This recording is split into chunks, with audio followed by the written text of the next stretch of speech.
Maybe nature shouldn't be worshipped after all. Dennis Prager on Townhall, April 7th, 2020.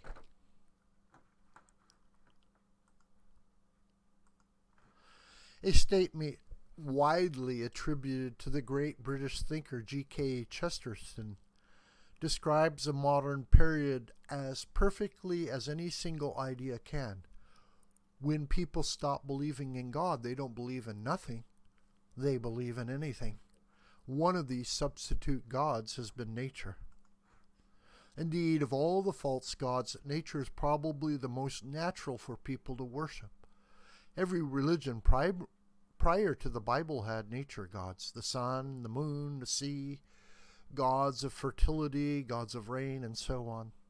That is why the farther Western society gets from biblical, i.e., Judeo-Christian religions, the more nature is worshipped. Everyone on the left and right cares about the environment, but caring about the environment is not the same as environmentalism.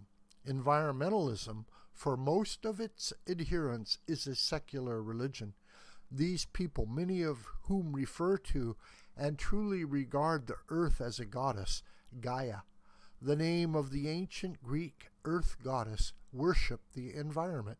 The man who more than any other started the modern environmentalist religion was James Lovelock, who developed the Gaia hypotheses in the 1970s. Almost 50 years later, in 2014, Lovelock told The Guardian, "Environmentalism has become a religion." New York Times columnist Roth Duthart described the 2009 James Cameron blockbuster film Avatar as Cameron's long apologia for pantheism, a faith that equates God with nature and calls humanity into religious communion with the natural world. That equation of God with nature was a major reason for the film's popularity.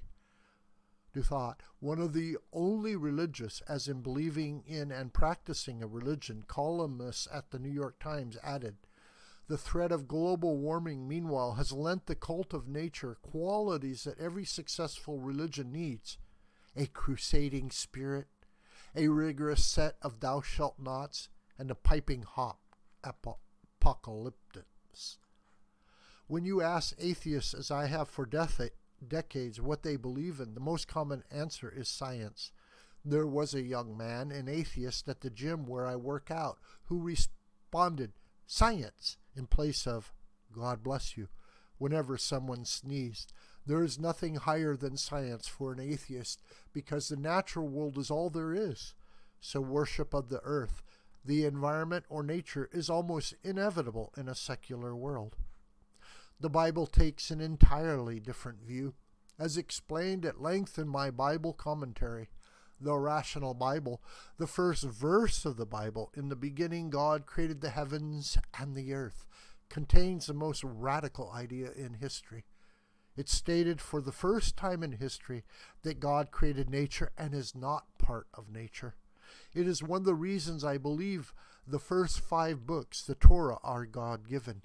No human beings 3,000 years ago in the late Bronze Age would have come up with an idea so opposed to the way the human mind naturally works, to regard gods as part of nature. From the point of view of the secular Gaia-worshipping world, Genesis gets even worse when 27 verses later God tells human beings to be fruitful and increase in number, fill the earth and subdue it. Both instructions infuriate earth worshippers. Regarding being fruitful, they oppose people having more than one child, and many advocate having no children so as to have minimal human impact on Mother Earth. But the second part, ruling over nature, is what really angers them.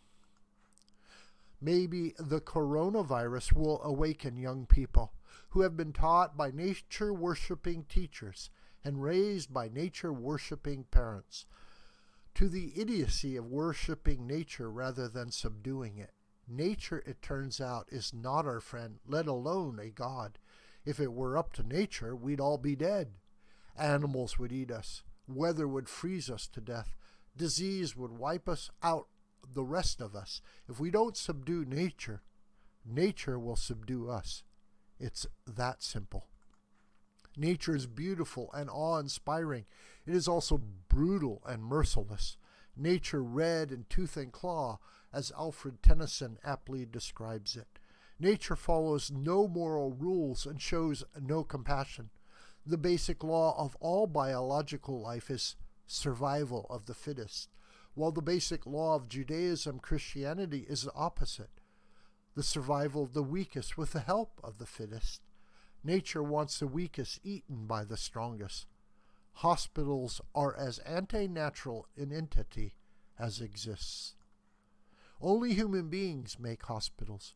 We do not do so by worshiping nature, but by subduing it. If the COVID-19 virus destroys the foolish veneration of nature and leads more people, especially the young, to a new respect for the Judeo-Christian worldview, it might be the one silver lining in this catastrophe. This video is a production of the School of the White Crane. Hi, my name is John Brooker. Please subscribe to this YouTube channel, and please share this video with family and friends and on social media. May God richly bless you, my beloved.